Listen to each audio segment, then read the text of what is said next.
Bueno, muy buenos días. El día de hoy, en nuestra sesión 6 hablaremos sobre los fundamentos de la ciberseguridad. Para ello, el objetivo principal será explicar los aspectos fundamentales de la ciberseguridad, de las políticas mismas que regulan el medio, algunos elementos jurídicos de interés y sobre todo explorar las cifras que muestran cómo estos delitos han afectado de forma dramática las situaciones de todas las entidades a todo nivel en Colombia. Dicho esto, entonces, el objetivo que estamos viendo en pantalla lo hemos partido principalmente en dos sesiones. En la próxima sesión hablaremos de la jurisprudencia y cómo protegernos desde los contratos y procesos en este sentido. Para dar inicio, entonces, hablaremos sobre las conclusiones a priori de los contenidos que habremos de tener y por qué son relevantes. Tenemos unos elementos introductorios en el marco de lo que habremos de hablar, unos principios básicos que definen entonces qué es ciberseguridad y en dónde tiene un marco de aplicabilidad.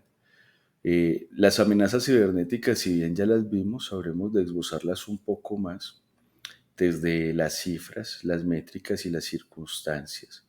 Y miraremos algunas medidas de protección a lo largo de la sesión número 7, la seguridad propiamente de las herramientas y aplicaciones o servicios orientados a la web. Y finalmente, los aspectos legales que debemos considerar, unos casos prácticos de estudio y hacia el término, que sería la sesión número 8, abordaríamos plenamente unas conclusiones, un cierre y la producción, digamos, de documentación jurídica relacionada con todos estos medios que hemos visto hasta el día de hoy. En más preámbulos, entonces, hablamos acerca de la ciberseguridad, un término que hemos trabajado abiertamente a lo largo del curso. Ya sabemos entonces que tiene unas consideraciones concretas en donde los sistemas de información y su gestión tienen unos pilares y cualquier ataque, reducción, riesgo o amenaza en este sentido, pues habrá de ser oportuno en el marco de la ciberseguridad. La definición en concreto de la ciberseguridad entonces viene determinada por todo aquello proceso que mitigue el riesgo o amenaza de un riesgo potencial a lo que llamamos activo jurídico digital. En este sentido, entonces, hoy en la actualidad tiene una importancia muy importante o adquiere un rol diferente porque los delitos informáticos en el país han venido creciendo de una forma dramática. Desde la pandemia a la pospandemia hemos tenido que los usuarios comunes han masificado y naturalizado la compra en línea, por ejemplo, y otros servicios de fintech, sin contar que efectivamente algunos procesos del gobierno de Duque, como el Día Sin IVA, entre otros, han permitido que la sociedad en general tenga compras masivas a través de medios tecnológicos y en consecuencia los riesgos han crecido drásticamente en uno de los países más golpeados por la ciberdelincuencia. Estamos hablando que Colombia en este momento está en el top 5 de países con más dificultades en este sentido. También está casualmente en el top dentro de medidas jurídicas implementadas en la OCDE para poder resolver este tipo de circunstancias. Una encuesta en esta área puso a Colombia en el puesto 23 al nivel de fragilidades técnicas y tecnológicas. No obstante, pues a raíz de esta circunstancia, Colombia se ha vuelto en principio una economía creciente en las compras en línea, en el uso de tecnologías para la masificación y distribución de productos, y eso lo ha convertido también, debido a sus falencias técnicas y tecnológicas, en una víctima masiva de este tipo de circunstancias. Por ello, la ciberseguridad no debemos entenderla exclusivamente como un proceso empresarial, sino también como un proceso personal, en donde debemos tener unas políticas mínimas para garantizar nuestras mitigaciones en las capacidades de los riesgos y amenazas potenciales que existen en los medios para vulnerar nuestra información personal y sobre todo nuestros procesos financieros. Aquí hay algunas estadísticas de interés de las cuales hablaremos el día de hoy. Lo que estamos viendo en pantalla es el orden de los riesgos más relevantes que se están dando en nuestro país. Estos son, digamos, los ataques con mayor influencia del año 2023 en Colombia. Podemos identificar entonces que los principales dos son el phishing y la estafa.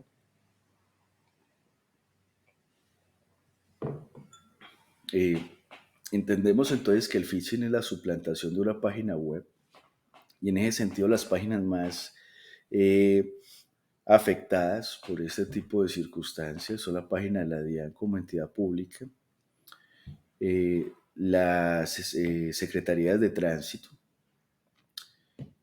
y como entidades privadas los bancos en general que ofrecen servicios móviles, principalmente de DaviPlata. Son procesos en donde a través de phishing, a través de correos masivos, se logra entonces los recursos de los colombianos. ¿Cómo y por qué tiene éxito este tipo de circunstancias? En primera instancia, porque quienes advierten de este tipo de ataques conocen los correos electrónicos de usuarios de bancos y en consecuencia hacen ataques dirigidos a los clientes de entidades bancarias particulares. Esto es grave, sin embargo es muy fácil de precisar. Basta con ver el origen y la fuente y te das cuenta que el correo electrónico del cual se envía dicha circunstancia tiene una fragilidad y es que no es normalmente un correo empresarial o institucional. Con esto ya podemos descartar, se erradica este tipo de correos enviándolo directamente a nuestra basura o nuestra papelera y podemos ir filtrando este tipo de ataques. Y tanto el phishing como la estafa en Colombia se hacen principalmente desde dispositivos móviles.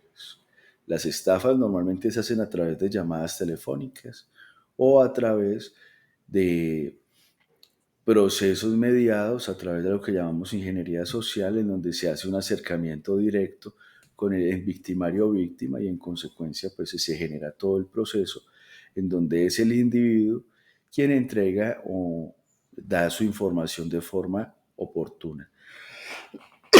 Los bancos en la actualidad, tanto para phishing como para estafas, en sus diferentes aplicaciones y plataformas, están implementando algo que llama la validación de dos pasos.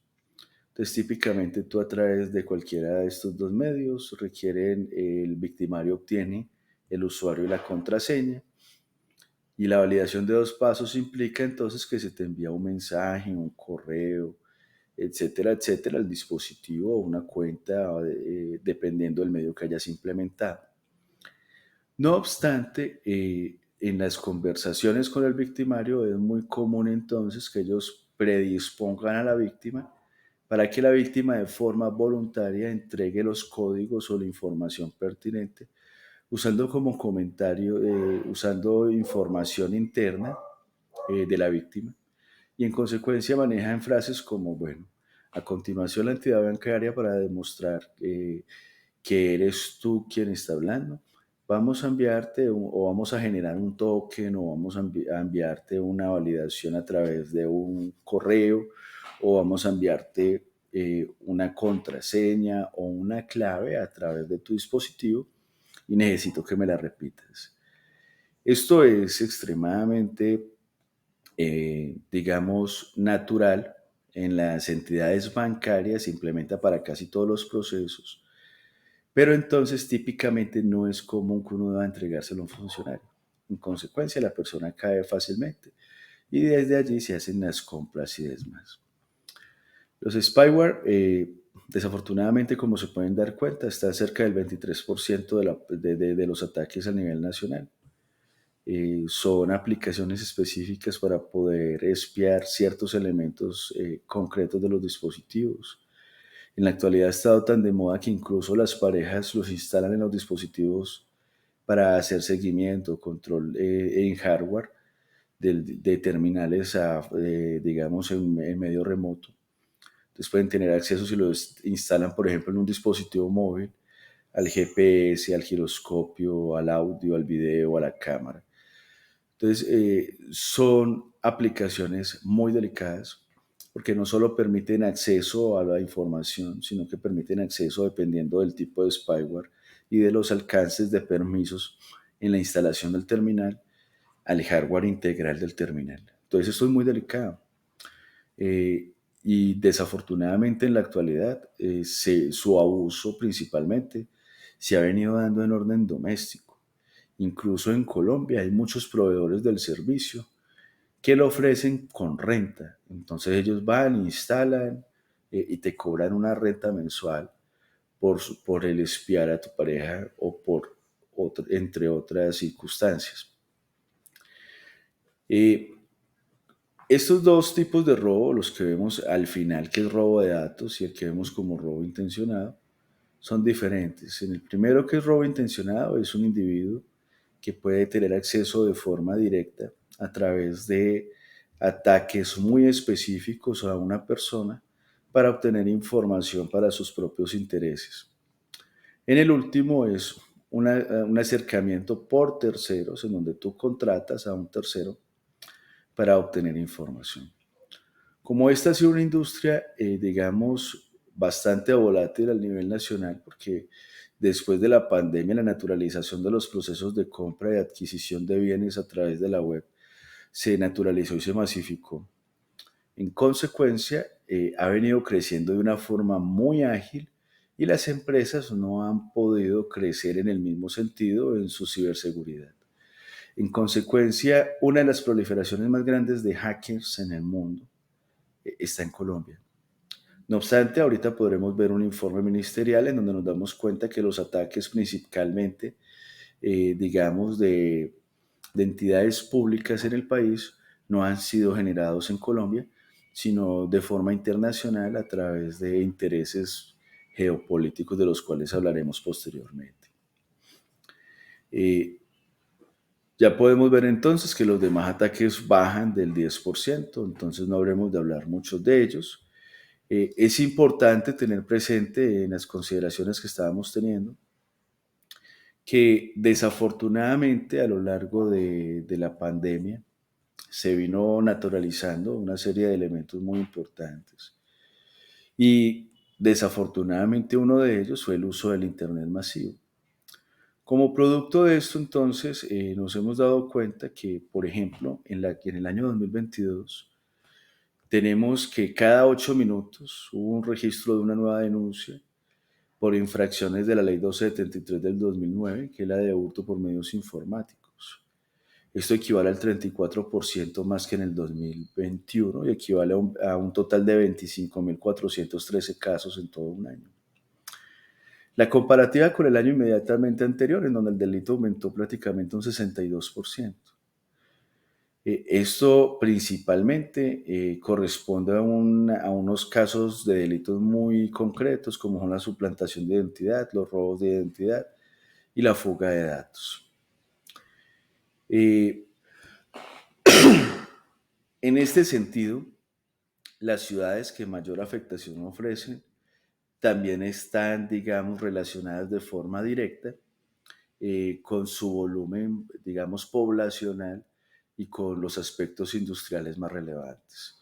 Entonces, por ejemplo, obviamente la ciudad más grande del país es Bogotá y se lleva el 29% de afectación en este sentido. Y ahí siguen Medellín y Cali, que están por encima de entre el 7 y el 9%.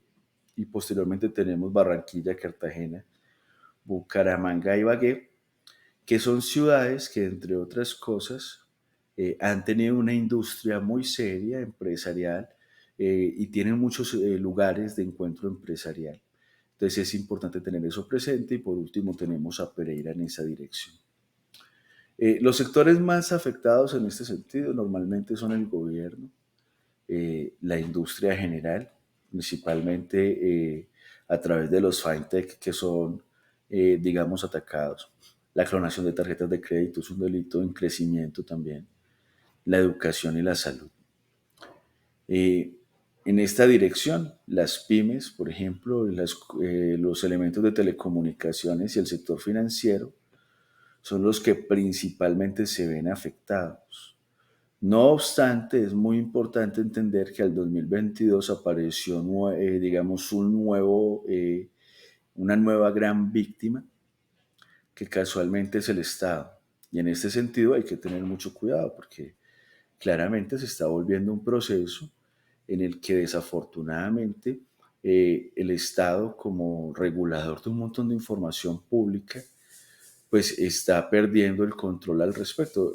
Hoy, 2023, recibió uno de los ataques más trascendentes en la historia de nuestro país, en donde se vio afectado todo el sistema de salud y todo el sistema jurídico nacional.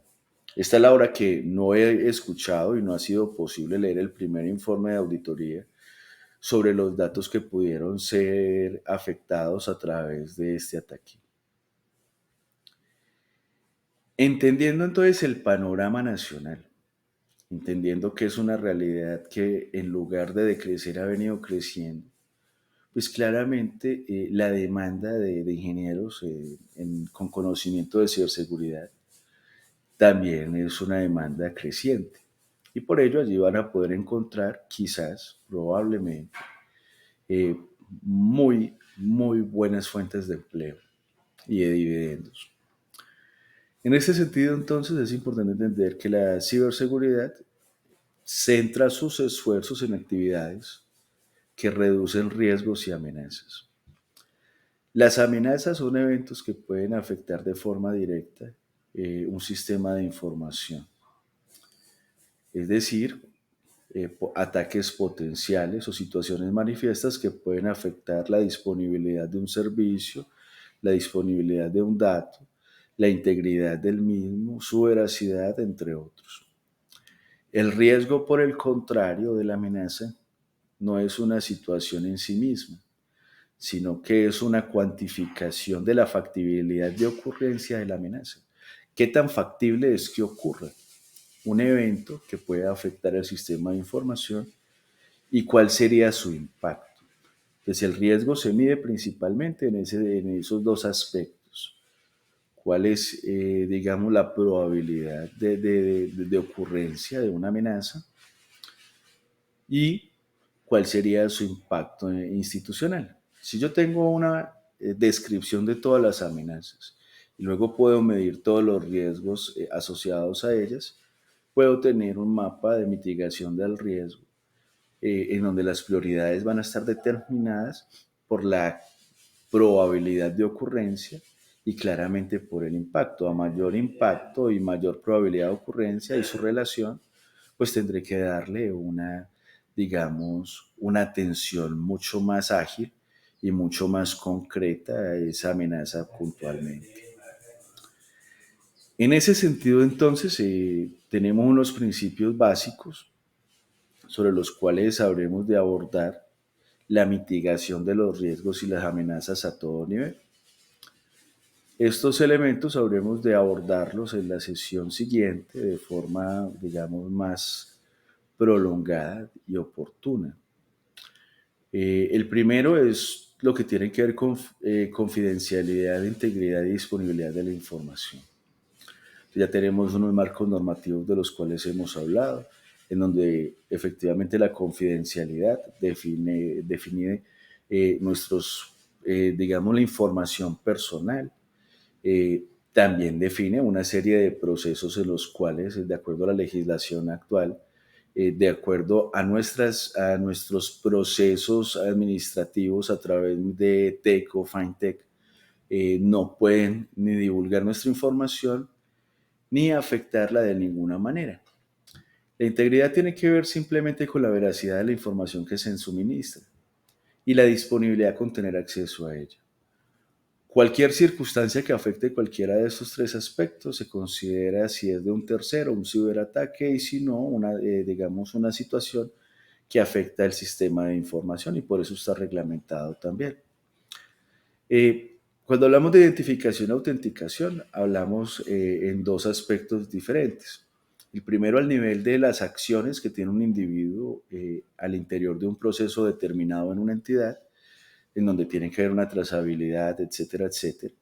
Y el segundo con relación al individuo como elemento del Estado, en donde claramente él debe poderse identificar y autenticar para validar que es él quien debe hacerse responsable de una actuación estatal. Y por último tenemos las autorizaciones y controles de accesos.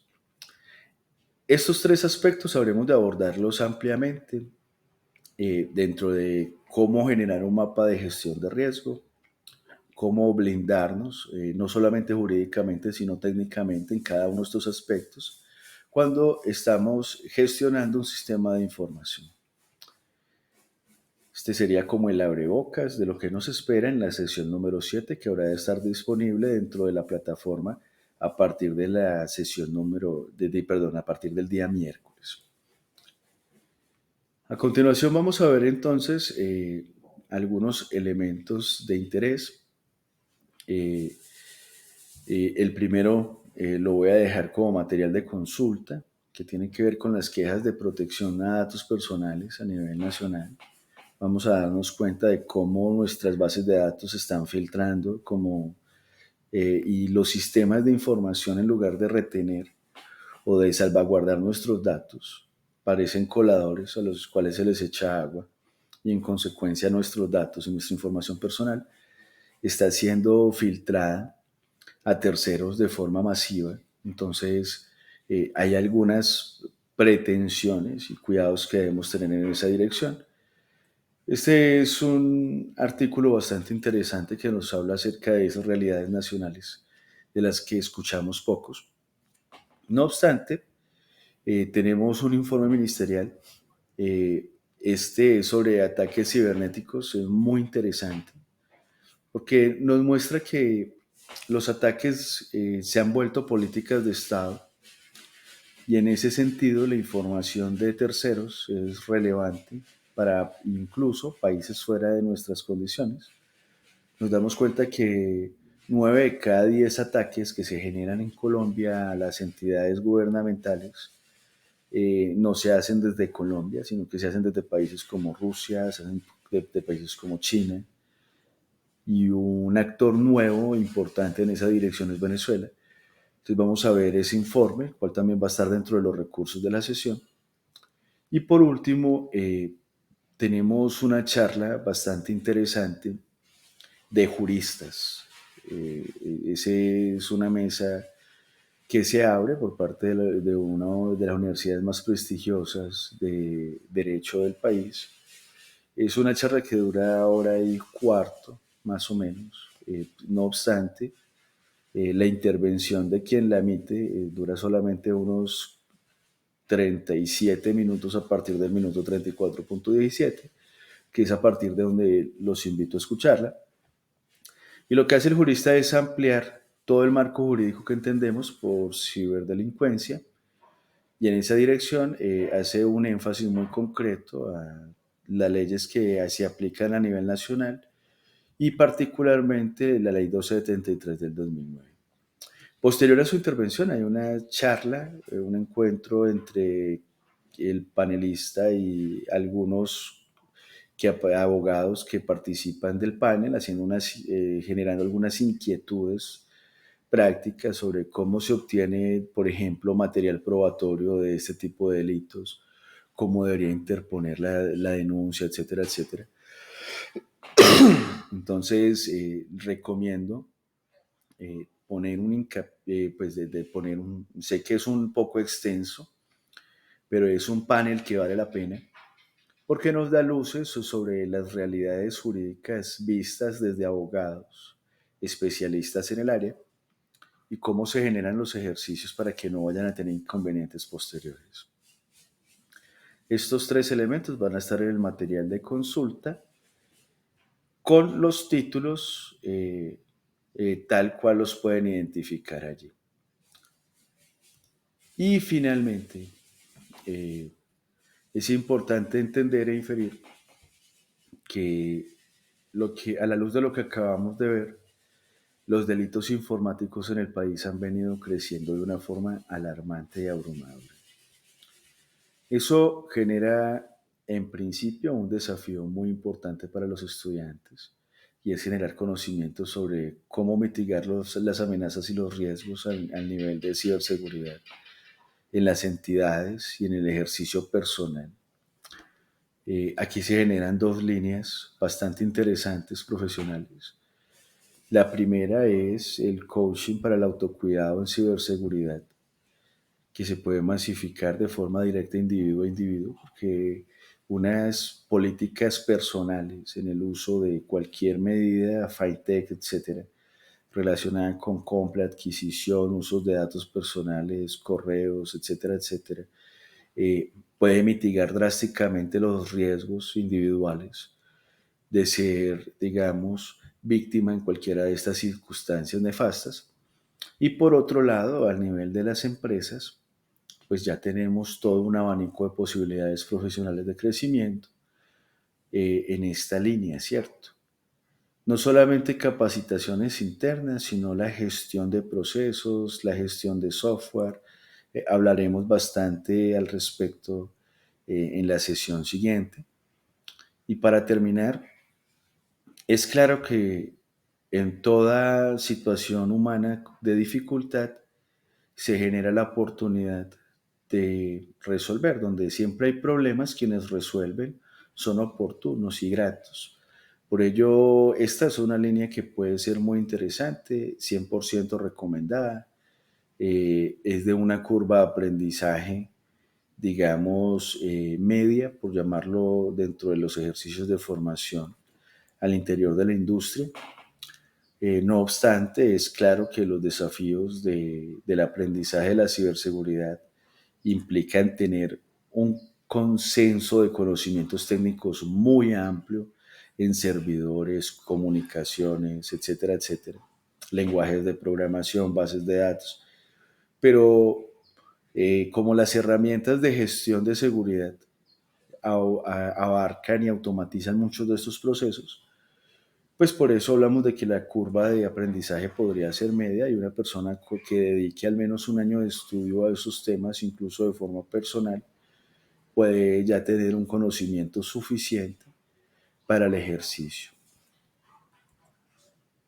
Para terminar, este video se compartió a través del WhatsApp. La presentación la van a encontrar directamente entre los recursos de la plataforma web de la universidad. Y se va a abrir un foro de esta charla. Si tienen alguna inquietud, con mucho gusto aquí estoy presente para que podamos abordar esta situación. En el foro la idea es que puedan involucrar sus inquietudes y que me den sus ideas o sus apreciaciones acerca de la observación de los tres recursos que se dejaron. La idea es que los observen, los miren, tomen apuntes quizás de los mismos, de los elementos o ideas principales o elementos que más impacto les causaron y los puedan socializar a través del foro de la plataforma. Como resultado de la actividad se van a calificar el nivel y complejidad de las apreciaciones y su oportunidad en el foro y la participación en al menos una de las, digamos, participaciones de sus compañeros. Entonces es importante no solamente leer lo que yo pienso, sino socializar con los otros, contrastar lo que pienso y crecer en colectivo. Eso es todo por hoy. Muchísimas gracias.